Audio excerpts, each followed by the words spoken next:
Evet Sayın Vekilim, Avrupa'da yaşayan, özellikle Almanya'da yaşayan 5 milyon Türk vatandaşı var. Son dönemlerde de ülke genelinde yaşadığımız büyük sıkıntılar var. Şimdi Cemal Engin Yurt olarak bütün Avrupa sizi hayranlıkla takip ediyor, izliyor ve destekliyor. Onlara neler söylemek istersiniz? Tabii Savaşçığım, öncelikle hoş geldin. Yani seni görmek bizi mutlu etti. Biz Almanya'da hep Notre Rhine-Westfalen tarafına gidiyoruz.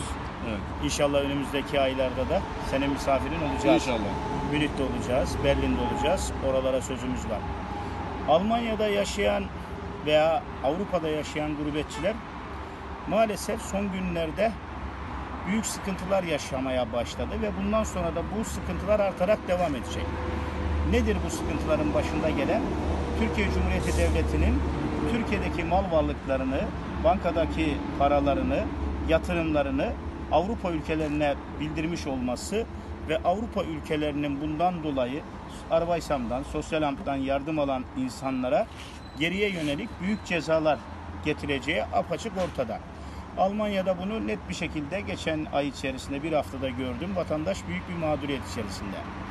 Biz Almanya'daki yaşayan vatandaşlarımın seçmen noktasında da taleplerini dinledik. O konuda da meclise bir kanun teklifi vereceğiz. Almanya'daki vatandaşlar konsolosluklara veya farklı yerlere gidip oy kullanacaklarına biz Avrupa milletvekilliği teklif edilmesini öneriyoruz Demokrat Parti olarak. Yani Avrupa'da yaşayan seçmen vatandaşlarımıza seçilme hakkı verip onların milletvekili olması, bir kontenjan tanınarak 10 olur, 20 olur, hangi nispette olacağını bakacağız, araştıracağız. Dolayısıyla seçimlerde oy kullanmanın karşılığını oradan milletvekili olarak Türkiye Büyük Millet Meclisi'ne göndermelerini hedefliyoruz. Sayın Genel Başkanımız Gültekin Uysal'la da görüştük. İnşallah diğer muhalefet partileriyle de bunu görüşerek bir kanun teklifi haline getirmeyi planlıyoruz. Almanya'da yaşayan vatandaşlarımız maalesef bizi bazen üzüyorlar. Savaşçım, Türkiye'ye geliyorlar. Türkiye'de diyorlar niye dert yanıyorsunuz? Türkiye çok güzel. Türkiye'de hayat çok ucuz diyorlar. Buna bakınca üzülüyoruz. Almanya'da hayat çok kötü diyorlar. Ama bu Almanya'da hayat kötü diyenlerin daha bir tanesinin Türkiye'ye dönmek gibi niyeti olmadığını gördük. Yani Almanya'da hayat kötüyse, Almanya yaşanacak gibi değilse ve Türkiye cennetse, o zaman Almanya'da yaşamayı bırakın. Buyurun cennete gelin, sizi cennete bekliyoruz. Dolayısıyla Türkiye'deki insanları üzmeyin. Almanya'daki kardeşlerimiz Türkiye'de insanları üzmesinler. 5.500 lira asgari ücretle Ankara'da en düşük ev kirası 4.000 lira olduğunu düşünürseniz, kalan 1.500 lirayla elektrik ve su parasını bile ödeyemeyen insanları incitmeyiniz. Biz Almanya'da, Avrupa'da yaşayan gurbetçilerimizi seviyoruz. Onlar bizim her şeyimiz, canımız, kanımız. Ama lütfen sırf siyaset adına Türkiye'deki insanların yaşamlarıyla alay edercesine ve iktidarı destekleyeceğiz diyerek Türkiye'deki hayatı çok ucuz, çok güzel gibi göstereceğinize, siz Almanya'daki yaşamınızı mutlu ve huzurlu bir şekilde devam ettirin. Türkiye'deki yaşantıyı Türkiye'de yaşayan insanlar biliyor.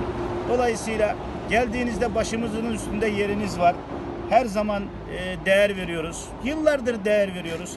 Almancı denilmenize bile karşı çıkıyoruz. Çünkü siz Almanya'da yaşayan bu vatanın güzel evlatları, güzel insanlarısınız. Dolayısıyla güzelliklerini bizden esirgemesinler. Bıraksınlar Türk siyasetini, Türkiye'deki ekonomiyi, Türkiye'deki yaşantıyı buradaki insanlar değerlendirsin. Peki, Almanya'da Münih Belediye Başkanı'nın adını bilmeyenler, Almanya'da Münih'in Erding Belediye Başkanı'nın adını bilmeyenler Türkiye'de bize siyaset dersi vermeye kalkıyorlar. Almanya'da tanıdıkları bir milletvekili yok. Almanya'da parlamentoya bir kere gitmemişler. Parlamentonun nerede olduğunu bilmiyorlar. Almanya'daki bakanların adından haberleri yok. Ama geliyorlar Türkiye'de bize siyaset dersi veriyorlar. Evet. Yani bu da bizi üzüyor.